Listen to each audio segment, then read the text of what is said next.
Well, it's been a little while since I've done anything to the Impala. I've just had other things preoccupying me for the last few months, but I haven't abandoned the project. I'm still going to get it all done. What I got up to in the last video was I'd made this nose panel, which sits on the underside of the hood here, and put the holes in it. These little holes is for access to get to the lettering of the word Chevrolet across the top here. You put the nut on the other side through here.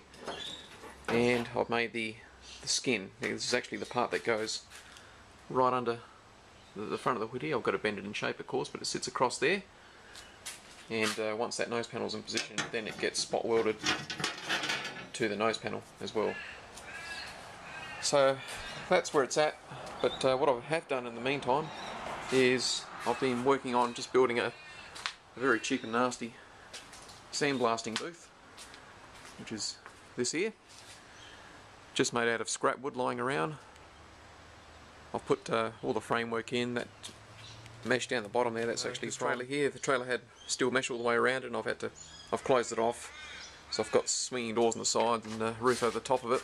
But the mesh I used for the base of the sandblasting booth. So I have got a sandblaster that I'll attach to the side. I'm going to put some wooded boards on the sides and the back, and one or two ventilators on the sides. And just up the top here, just this plastic sheeting, so you can see through it, and this will be wood down the bottom here. We can put your hands through in gloves, and then I can put large things like the hood in there, and the boot lid, and the wheel guards and fenders, and pretty much everything will go in there. And once that's done, I can also use that as a spray booth, a small spray booth.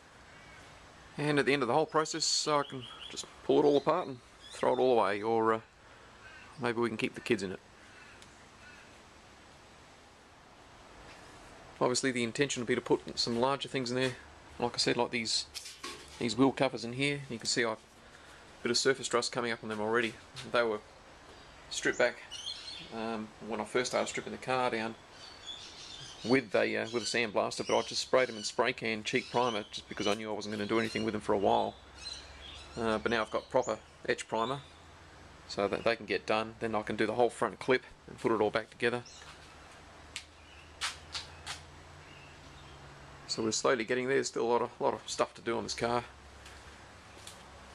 I haven't actually stripped any of the paint off yet because I didn't want to strip it all down and have it all turn to surface rust before I could prime it all. So I've only been doing bits and pieces of repair work on it. Like I'm working on the bonnet at the moment, but when I get to areas like this is going to be another big job here. All this stuff here, that's going to be cut out and have new metal replaced in there. Same as on the roof line as well. You can see all those pit marks from rust down the sides. It's going to be fairly tricky to do that, but it will get there.